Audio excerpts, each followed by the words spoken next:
Olá, queridos amigos, estamos aqui no Facebook, ao vivo, em instantes. Vamos iniciar a nossa reflexão de hoje, aqui na página da Sociedade Espírita Paz, Amor e Caridade de Santa Cruz do Sul. Vamos aproveitar esses minutinhos em que aguardamos a chegada dos nossos irmãos, para irmos nos harmonizando, nos sintonizando, nos conectando com a espiritualidade superior. Um abraço a todos os irmãos, meu irmão Marcelo, companheiro de jornada aí de caminhada.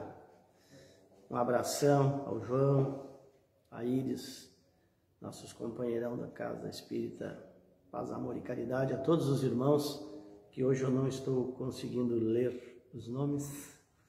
Um abraço a todos, muito obrigado pela ajuda, pelo convite, por estarmos aqui unidos e juntos para mais esse trabalho na noite de hoje. Ju, minha querida, Deise, um abraço. Muito bem, meus irmãos, uma boa noite a todos os amigos, a todos os irmãos, companheiros espíritas. Hoje, sexta-feira, 19 de novembro de 2021, 20 horas, horário do nosso trabalho de sexta-feira.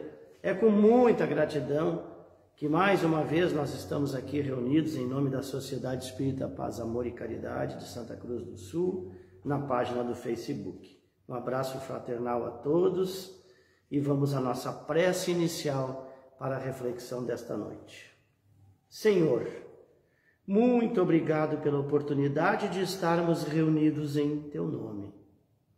Que o Seu Evangelho abençoado, essa boa nova, esse momento de reflexão, possa realmente ser de muita paz, harmonia e de muita reflexão realmente para todos nós, nos levando às transformações tão necessárias em cada um de nós. Que o Seu Evangelho não seja, Senhor, simplesmente uma informação, mas que possamos usar essas informações e promover as transformações tão necessárias para o nosso crescimento e a nossa evolução espiritual, que assim seja. O nosso tema de hoje é a parábola do grão de mostarda, baseado no Evangelho de Marcos 4, 30 a 32, no Evangelho de Lucas, capítulo 13, 18 e 19, e no Evangelho de Mateus 13 e 31, 32. Então a gente vê que essa parábola encontra-se nesses três evangelhos dos apóstolos, Marcos, Lucas e Mateus. Como um grão de mostarda, que quando semeado sobre a terra, é a menor de todas as sementes, e quando sobe e se torna a maior de todas as hortaliças, produz grandes ramos, de modo a poderem as aves do céu aninhar-se à sua sombra. Assim inicia Marcos, e Lucas vai iniciar, que é a semente que falar exatamente desta forma: o reino dos céus é semelhante a um grão de mostarda que um homem recebeu e semeou em seu campo, qual é de fato a menor de todas as sementes, porém quando cresce é a maior das hortaliças, tornando-se árvore de modo que as aves do céu venham a aninhar-se em seus ramos. Lindo isso, né, gente? Então a gente vai lembrar aqui para a nossa reflexão, para os nossos estudos, que os pontos fundamentais que nós queremos refletir na noite de hoje é que essa parábola nos traz a reflexão sobre o reino de Deus e a reflexão muito importante e sempre atual sobre a fé. E a gente vai ver que parábola, ela significa uma narrativa curta. Então as parábolas comunicam uma lição ética por indiferentes e indiretas, ou seja, simbologias, né? E mostarda é aquela semente da mostardeira que nós conhecemos muito bem, que é usada em condimentos, molho, geralmente utilizado em refeições, sobretudo em comidas rápidas, como a gente também conhece, cachorro-quente, pizza, sanduíche, etc. E na Palestina, ela atinge enormes proporções, a mostardeira, chegando a ter mesmo no estado selvagem mais de 3 metros de altura. Então, o crescimento que vai nos falar a parábola, ele diz respeito a uma avaliação interior do ser humano. Sim, a palavra de Deus é como um fermento, e é isso que Jesus está a nos dizer, que se introduz no espírito, nos corações e na vontade do homem, levando por toda parte essa influência do bem, do salutar, do saudável. E ela modifica os nossos pensamentos, sim, modifica as nossas afeições, as nossas obras, para nós evoluirmos, para nós crescermos. O crescimento, ele diz respeito aqui na parábola à nossa evolução espiritual, a evolução espiritual do ser humano. É o crescimento em bondade, em sabedoria, em virtude. A parábola do grão de mostarda é, portanto, a parábola do crescimento espiritual. Esperamos que ela nos faça crescer em espírito e em verdade, para que nós possamos conquistar o reino dos céus. O crescimento da árvore representa a evolução do espírito. Com o tempo e esforço na prática do bem, o espírito evolui. Vejam bem que os espíritos superiores, a espiritualidade maior está nos dizendo bem claro, com o tempo, com o esforço, na prática do bem, nós espíritos evoluímos. E quando o espírito está bastante evoluído, é capaz de fazer o bem para muitas e muitas pessoas, assim como a árvore que cresce e pode e abriga os pássaros. Então, nessa parábola, Jesus mantém a comparação do reino dos céus como uma semente que, se corretamente plantada e cultivada, inevitavelmente gerará frutos.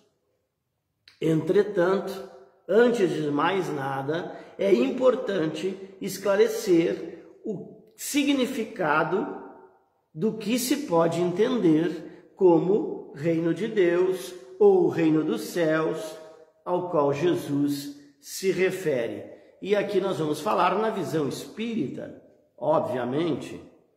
Então, interrogado pelos fariseus sobre quando vem o reino de Deus, ele responde dizendo-lhes: o reino de Deus não vem de modo visível, nem dirão, vede aqui ou vede ali, pois o reino de Deus está dentro de vós. Está lá em Lucas, Evangelho de Lucas, capítulo 17, 20 e 21. Então, nessa passagem, deixa-nos claro que o reino de Deus não é algum lugar físico, não é algo físico, visível, mas sim um estado de espírito representado pela nossa caminhada evolutiva em direção à perfeição. Por isso Jesus foi claro quando nos ensinou que ninguém poderia vê-lo aqui ou ali, uma vez que o reino dos céus não se encontra, como dissemos, em lugares exteriores, mas reside dentro de cada um de nós. Tamanho ensinamento. E era de grande complexidade para os homens da época, sim. E por essa razão, Jesus valeu-se de uma série de... Ele se referia reino de Deus. E dentre elas, então comparou a um grão de mostarda semeado sobre a terra e que, embora pequenininho, porque se nós tentássemos mostrarmos, desapareceria aqui no meio dos meus dedos, semeado sobre a terra, esse grãozinho vai crescer e tornar-se a maior das árvores, a maior das hortaliças. Então o grão de mostarda, assim como nas parábolas anteriores, a palavra de Deus, revelada pelos ensinamentos de Jesus, nessa parábola também nos chama a atenção para a pequenez da semente em relação à grandiosidade da árvore que viria a se tornar e que se torna. Isso porque recebemos e compreendemos os ensinamentos e as leis de Deus aos poucos. É isso que Jesus se referia, aos poucos, gradativamente e progressivamente. O grão de mostarda, na verdade, ele representa, portanto, a necessidade de nós nos reformarmos intimamente, nos melhorarmos intimamente, fazendo desabrochar em nós o reino dos céus, o reino de Deus. E é necessário que ainda, mesmo que aos poucos, nós nos dedicarmos ao trabalho de cultivarmos essa semente que é a palavra de Deus, que é a bênção da palavra de Deus. Então, nessa parábola, ele compara, sim, o reino dos céus, o reino de Deus, o reino divino. Sim, ele compara ao crescimento do grãozinho de mostarda até se tornar a enorme árvore. E na questão 1019 do livro dos Espíritos, nossa obra básica, que é, consequentemente, a última questão, Kardec vai perguntar tão sabiamente, como sempre, aos Espíritos, se um dia o reino do bem será implantado na Terra. Que pergunta? Se um dia o reino do bem será implantado na Terra. E aí os Espíritos respondem que o reino de Deus, ou como queremos chamar, o reino dos céus, será sim implantado na terra quando os homens estiverem melhores. Vejam que resposta. Quando os homens estiverem melhores. Ou seja, quando nós nos tornarmos bons. E aí ele vai nos explicar, ensinar, que nós temos que superar o orgulho, o egoísmo e todos esses ismos nossos. Que barbada, né, gente? Só isso. O orgulho e o egoísmo, como está lá no Livro dos Espíritos, a chaga da humanidade.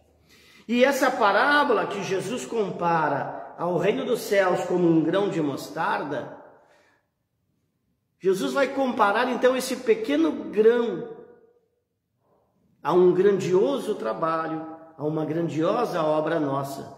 E se nós tivermos, diz ele, e aqui nós vamos entrar no outro item da noite, a fé. E ele vai falar, se nós tivermos a fé do tamanho como um grão de mostarda, transportaríamos montanhas, como diz a simbologia do mestre. E para nos falar da importância que nós devemos dar à confiança no Pai, a confiança em Deus, ele vai trazer a fé. Então fé é fidelidade, fé é fidedigno, é aquilo que a gente tem com o Pai. Nós precisamos corresponder nos nossos sentimentos, nas nossas vibrações, nos nossos pensamentos e nas nossas ações, aliando a nossa vontade à vontade superior da espiritualidade. Então Deus, na sua providência, tem os desígnios, os seus desígnios, E nós seremos realmente fortes, nós seremos realmente fiéis, venceremos se preservarmos, se confiarmos, se seguirmos em frente. Se tivermos essa fé que Jesus se refere, que está lá no nosso Evangelho, a fé remove montanhas. Evangelho segundo o Espiritismo. Que é a confiança, que é uma crença.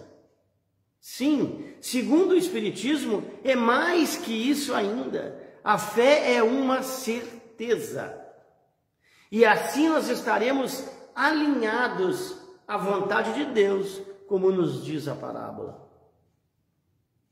Aí sim, aí não há obstáculo, não há montanha que não seja removida.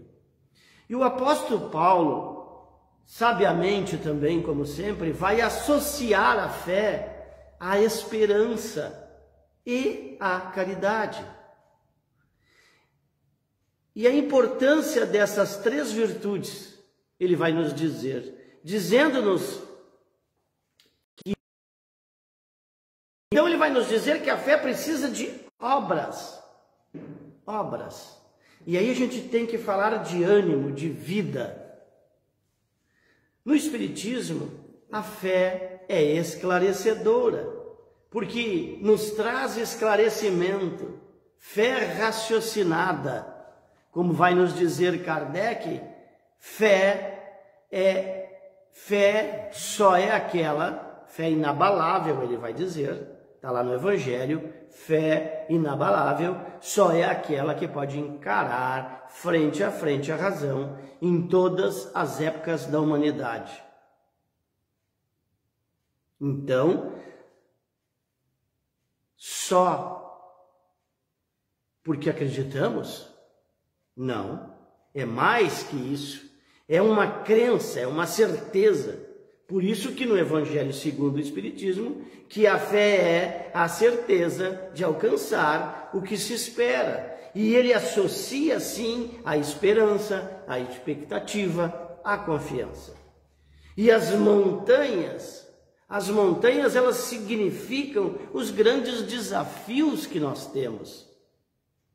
Aqueles desafios que nós temos diante da nossa existência. Nós aqui encarnados, as montanhas são sim os nossos problemas, é disso que ele nos fala, as nossas dificuldades, as nossas provas, as nossas expiações, mas representadas, caracterizadas, não podemos esquecer disso, por oportunidades, por desafios. Não são montanhas intransponíveis, por isso que Jesus diz, olha, se tivesseis a fé do tamanho do grão de mostarda, coisa muito pequenina, então como é que ele está nos dizendo?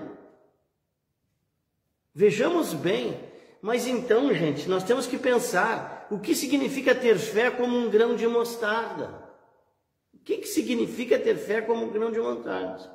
E muitos não entendem o que Jesus quis dizer quando falou sobre ter fé como um grão de mostarda. E aí nós acabamos muitas vezes dizendo que se você tivesse um grãozinho de fé, já faria milagres, já veria milagres acontecendo, e que se nós não estamos experimentando nada, é porque não temos fé nenhuma. Mas o mestre não seria incoerente de forma nenhuma, afirmando um momento desses como uma pequenina fé, como um grão de mostarda resolve tudo. Claro que não, claro que não. Para logo em seguida ele repreender os seus discípulos por terem uma fé tão pequena, de modo algum, não é isso. Então, o que de fato Jesus ensinou neste momento? Vamos aos registros de suas palavras. Ele vai dizer, disseram então os apóstolos ao Senhor, aumenta-nos a nossa fé. Vejam que os apóstolos estão pedindo, aumenta-nos a nossa fé. E respondeu o Senhor, se tivesseis a fé como um grão de mostarda, direis a esta amoreira: desagarrai-te daí e planta-te no mar, e ela vos obedeceria. Está lá em Lucas, está lá em Lucas. Então, tudo começou com um pedido dos apóstolos por uma fé maior, assim como até hoje nós o fizemos. O interessante deles é pela questão do crescimento da fé. Vejam que eles estão falando do crescimento da fé. E Jesus havia ensinado algo sobre a fé nesse momento, num contexto que era da prática do perdão, que para eles parecia impossível de viver. Então, como que dizendo que o nível de fé deles não alcançaria a este ensino. Então eles pedem mais fé para poder perdoar como o Senhor quer. E é exatamente nessa hora, é exatamente nesse contexto que Jesus respondeu: se tiverdes fé como igual a um grão de mostarda, representando, e aqui representamos que ele não disse o tamanho, não falou do tamanho da fé, né, gente? Mas aqui falou claramente como um grão de mostarda.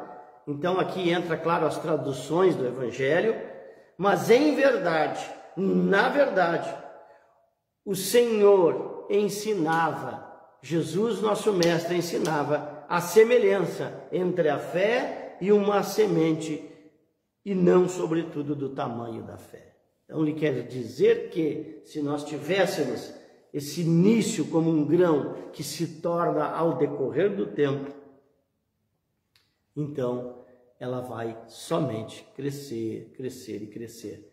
Então, essas montanhas, gente, são mesmo as oportunidades que nós temos para evoluir, para crescer. E elas surgem de que jeito? Elas surgem em forma de provas.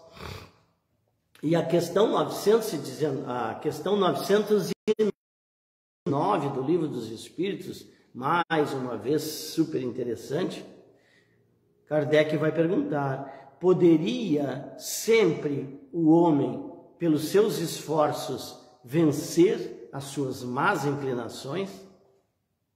Como quem diz, será que já damos conta disso? De vencermos as nossas más tendências?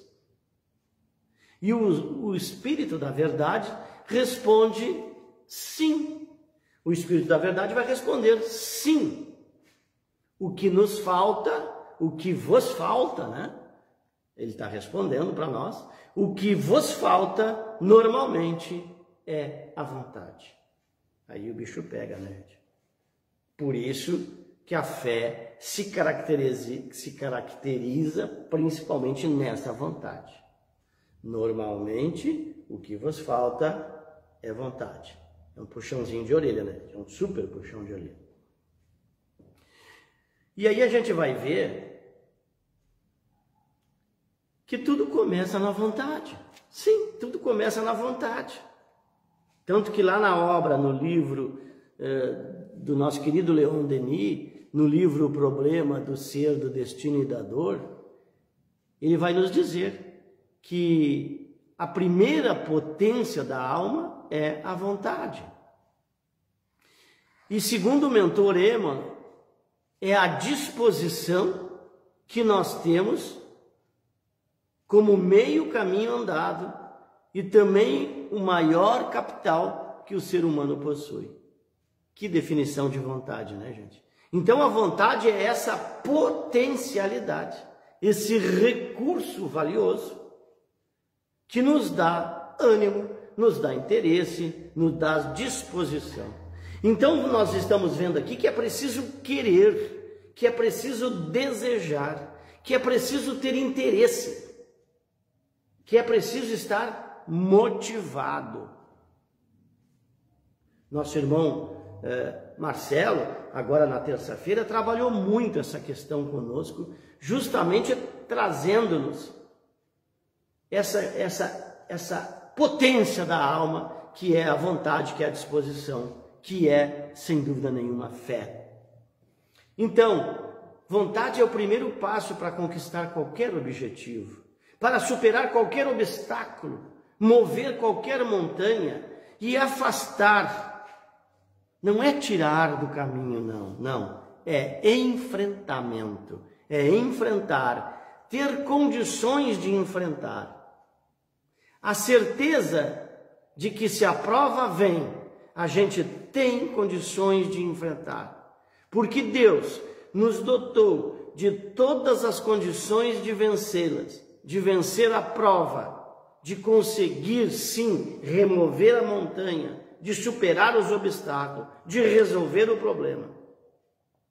Isso é fé. É dessa fé que o Espiritismo vem nos falar. De nós termos a certeza absoluta, e isso é sim a verdade absoluta. Deus nos dotou, nos deu todas as condições de vencermos todas as nossas dificuldades, todas e qualquer das nossas dificuldades. Madre Teresa de Calcutá vai nos dizer tão lindamente qual é o melhor dia hoje, qual é a melhor hora agora. Tudo depende de nós. Então, continuando, além da vontade, nós precisamos ter a perseverança. Sim, perseverança é a constância da vontade. E segundo nosso querido mentor Emmanuel, perseverança é a base da vitória. Só serão vitoriosos aqueles que preservarem até o fim.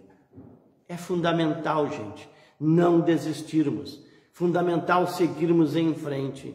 E aqui lembramos mais uma vez o apóstolo Paulo, segundo sua carta aos Coríntios, capítulo 8, versículo 2, onde ele vai nos dizer: em tudo somos atribulados, mas não angustiados.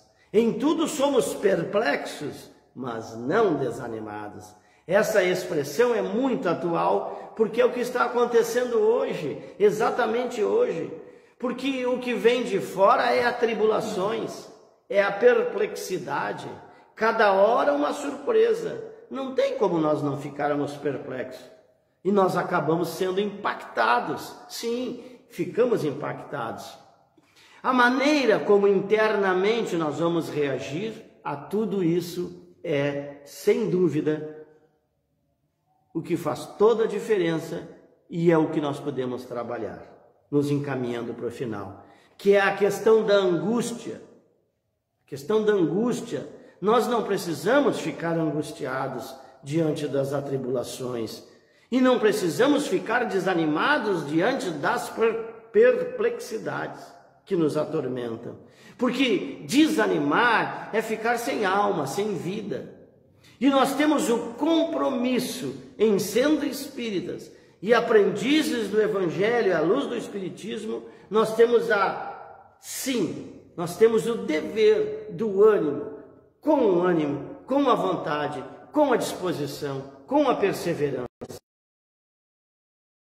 E diante do primeiro obstáculo, nós não vamos desistir. Diante do segundo também nós não vamos desistir. E nem diante do terceiro, do quarto e de todos os outros. Nós sempre vamos perseverar. Nós sempre vamos seguir em frente. Então, gente, ter a fé humana, que é acreditar em nós, que é acreditar nas nossas capacidades, que é acreditar nas nossas potencialidades. E a fé divina, como nos diz o Evangelho, a fé em Deus, a fé em Jesus, nos amigos espirituais, nos espíritos protetores, no nosso anjo de guarda.